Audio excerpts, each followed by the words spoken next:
go, champ. It's the champ, Shannon the Cannon Briggs, and you're watching True School Sports. Let's go, champ. Hey, what's going on? It's your boy BT, and I came here to talk some boxing with the thousands of True School Sports subscribers. What's going on, guys? Now, a word to my brethren in Kiev, Ukraine. Shout out to Kiev, Ukraine. And speaking of Kiev, Ukraine, we gotta talk about the man himself, because he, in my opinion, he deserves his own video. I did my post-fight review on Anthony Joshua versus Wladimir Klitschko, but I want to do a video on Wladimir Klitschko himself, because I made videos before this fight started, and I said that, you know, this fight for Klitschko was a legacy fight. It was the kind of fight that will define his career. And when you look at his career, you know, he fought in what will be deemed as one of the weaker eras of heavyweight boxing. Now, you could say that simply because he was just that good, or maybe his competition just couldn't measure up. But I think you still have to give him credit for anybody to dominate any division in boxing, let alone the heavyweight division, for a decade. That just doesn't happen by accident. That doesn't happen because, you know, your opponents are just that much more terrible than you. No. Klitschko's had some good names in his resume. You know, when we look at wins like Samuel Peter really made Klitschko have to dig deep at that time. You know, we look at the Calvin Brock win. Calvin Brock, you know, a lot of people forget about Calvin Brock, but Calvin Brock at the time was the only undefeated Olympian in the top 10. You know, someone who had proven himself to be a devastating puncher at certain points in his career, and definitely was a game opponent, definitely a good contender.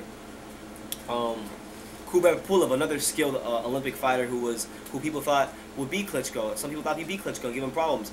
David Haye, who wasn't picking David Haye to beat Klitschko back then? So many people were picking David Haye to beat Klitschko back when that fight happened. So Klitschko definitely has some great wins in his resume, but what his career really lacked were moments. He didn't have those moments. I feel like boxing, more than any other sport, in order to be truly great, you got to give the fans moments that they never forget. And while Klitschko has definitely had some great performances in his career, there just wasn't, you know, a ton of moments you could pick out from his career and say, wow, I remember this. I remember when he did that. So even though he lost this fight, it was a fight where he gave us some moments. And you know, you look at rounds. You look at that 5th round and that 6th round. You know, the 5th round, he gets knocked down by Anthony Joshua. Anthony Joshua is 10 pounds heavier than him. Anthony Joshua is in his physical prime. Anthony Joshua is going for the gusto. He's going for the kill. He's swinging with everything he has in that 5th round. And Klitschko, not only does he survive the 5th round, towards the latter part of the 5th round, he begins to build momentum. He begins to work off his jab. He begins landing punches at will on Anthony Joshua. And he finishes the round strong, but he lost the 5th round.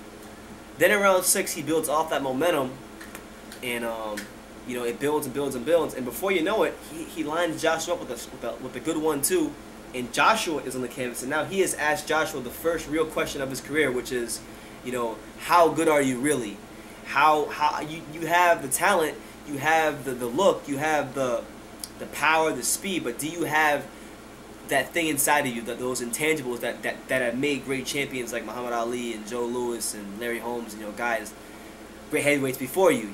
He asked him that question, and just on that alone, and the way he was able to control Joshua from rounds 6 to round 9, 10-ish, you know, I think that was his moment in the sun.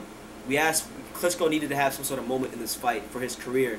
He couldn't just have a fight where he gets blown out, because then it would have just been one of those times where people say, well, Joshua beat a shot Klitschko. This is not a shot Klitschko. This is a Klitschko that, yeah, he had a 17-month layoff, and you would have expected him to really get blown out by this young fighter. But Klitschko showed that not only on that night was he great, but that he's always been great, and that he's always had the heart of a champion. Because a lot of times people question his heart, because after he had lost to, you know, the Ross Purity and Corey Sanders early in his career, he changed. It's almost like his career was split into two. You had the Klitschko from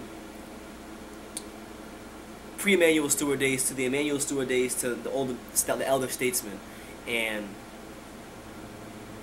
the Wladimir Klitschko of 2002, 2003, 2004 is not the Wladimir Klitschko of 2008, 2010, 2011, and he really got up for this fight. And I feel like, and you guys might think I'm crazy for this, but I'm gonna say, outside of maybe Tyson Fury being in prime form,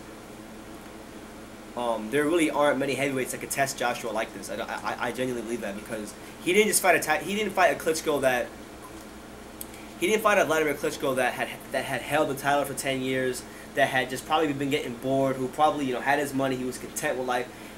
He fought that guy, but he fought the form of that guy that had lost his titles, that people were writing off, that, you know, was hungry. For the first time in a long time, Wladimir Klitschko was a hungry fighter. And a hungry Wladimir Klitschko is a dangerous Wladimir Klitschko. And you saw that on the night. You saw that when he for those first 4 rounds,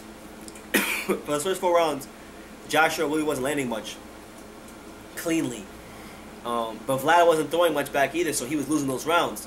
And when he got knocked down, you thought to yourself, you know, this is the end of what's been an all-time great career. But then after that, you saw Wladimir show that intangible heart, that soul, that toughness that every great heavyweight champion needs to have to last in the sport. He showed it more than ever on that night, and for that reason, you know, much like his brother Vitaly, when Vitaly Klitschko fought Lennox Lewis, yeah, he lost, but at that point in time, nobody knew who Vitaly Klitschko was. Vitaly Klitschko took that fight on like 2 weeks' notice. He fought Lennox Lewis, who was a champion. He fought Lennox Lewis that people were heavily favoring, and he gave Lennox Lewis one of the hardest fights of his career. And a lot of people thought that Lennox should have gave him a rematch, and he never gave Vitaly that rematch. But even in defeat, Vitaly had probably gained more respect in that defeat than he did in any of his wins. So much like his brother, same thing happens for Wladimir. Yeah, he beat a lot of people, and he got some form of respect for it. But it was the character that he showed in this fight that I feel ultimately will cement his place in boxing as one of the top 10 greatest heavyweights of all time. I said if he beats Anthony Joshua, his place as the 10th or 9th best heavyweight is cemented. I feel like even in the loss, with what he was able to show and the way, the kind of boxing exhibition he put on from round 6 to 9, or no, round 6 to like 10, on Anthony Joshua, you know, to me, it's going to cement his place in boxing history as one of the top 10 greatest heavyweights of all time. Yeah, it wasn't his run wasn't as eventful. He wasn't as stunned, but people forget Wladimir Klitschko early in his career when he lost to the guys like I mentioned earlier, Ross Purity, Corey Sanders. Nobody could have seen that guy who got knocked out by Corey Sanders and Ross Purity dominating the heavyweight division and having the longest heavyweight title run since Larry Holmes. After those losses, you can't tell me you would have thought Klitschko would have the longest heavyweight title run since Larry Holmes. So I think it was a good reminder to people that Klitschko has always had heart. He's always been someone that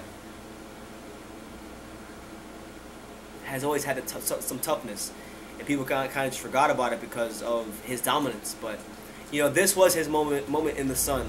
This was his in many ways, this was his swan song. This was the perfect way to go out against I mean, yeah, it was passing the torch fight in many ways, but it was still a fight where he was such a live dog, and you'd be lying to yourself, and you'd be lying to me and anybody else if you could honestly tell yourself while you're watching that fight live if you didn't think that Anthony Joshua was going to lose. Because I thought most people thought he was going to lose. When he got knocked down and Klitschko just started pecking him with that jab and that right hand and the hook, round after round after round, it looked like Joshua had nothing to give. And then out of nowhere, Joshua just lands an uppercut, and then that changed the whole fight around. But you can't tell me that you didn't think Wladimir would win. So just on that alone, the fact that he was able to be that much of a live dog against such a, you know, athletically gifted fighter in Anthony Joshua, I think it speaks volumes to how great he is at 41 years old, coming off a 17-month layoff. You know, how many fighters after a 17-month layoff, being 41 years old, fighting a young, prime heavyweight at that, could give that great of a performance? I really don't think there's many. So with all that being taken into account, I just want to say, you know, even though I myself, you know, as a guy who covers boxing and loves boxing, and I know the history of boxing, you know, even myself, I don't even appreciate Wladimir Klitschko, and I've said things about Wladimir Klitschko that, you know, were wrong, and on the night, you know, he's definitely given us boxing fans a night to remember, and for that I say thank you for that, and thank you for a great career, and thank you for just, you know, all you've done for the sport of boxing, Mr. Wladimir Klitschko. Thank you for actually being he was actually one of my first interviews as well. He's probably my 4th or 5th interview, because I remember I interviewed him 2 years ago at the night of the heavyweights at the Hard Rock here, and he was really gracious with me. You know, he gave me a great interview, so I appreciate it for that as well. I had a good experience with that. as well. You know, one of the greatest heavyweights of all time. But thank you, Wladimir, for a great fight, a great career. And if this is truly the end for you, I don't really think you have anything to be ashamed of. I mean, obviously he lost the Tyson Fury fight, and Tyson Fury beat him rather soundly. But you know, he still showed that he has something left to give despite that.